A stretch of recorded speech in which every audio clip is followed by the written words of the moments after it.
कब किसी पर्सन की income profits and gain of business और प्रोफेशन हेड में टैक्सेबल होगी, जिसे हम शॉर्ट में पीजीबीपी कहते हैं।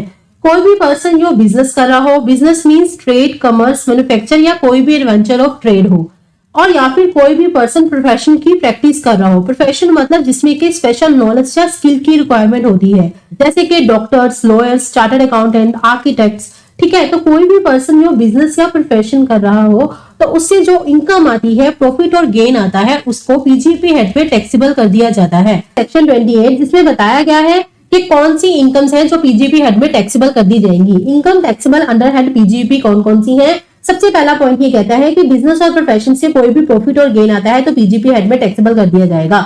एक्सपोर्ट का बिजनेस करते हो तो एक्सपोर्ट इंसेंटिव्स पीजीपी हेड में टैक्सेबल कर दिए जाएंगे।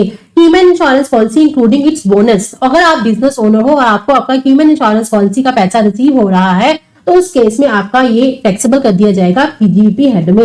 इसके अलावा गिफ्ट बेनिफिट या परक्विजिट रिसीव हो रहे हैं ड्यू टू बिजनेस और प्रोफेशन के कारण आपको गिफ्ट बेनिफिट या परक्विजिट अराइज हो रहे हैं, पीजीपी हेड में टैक्सेबल कर दिए जाएंगे। इसके अलावा इंटरेस्ट, सैलरी, बोनस, कमीशन जो पार्टनर्स को पार्टनरशिप फर्म से रिसीव होता है वो भी यहाँ पर टैक्सेबल कर दिया जाएगा, subject to section 40B of the income tax act. इसके अलावा नॉन कम्पीट फीस, कंपटीशन ना करने के लिए आपको पैसा मिला तो पीजीपी हेड में टैक्सेबल कर दिया जाएगा।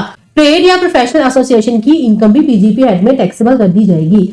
इन्वेंट्री को कैपिटल एसेट में कन्वर्ट करा गया तो उसकी fair market value PGP head में टैक्सेबल कर दी जाएगी।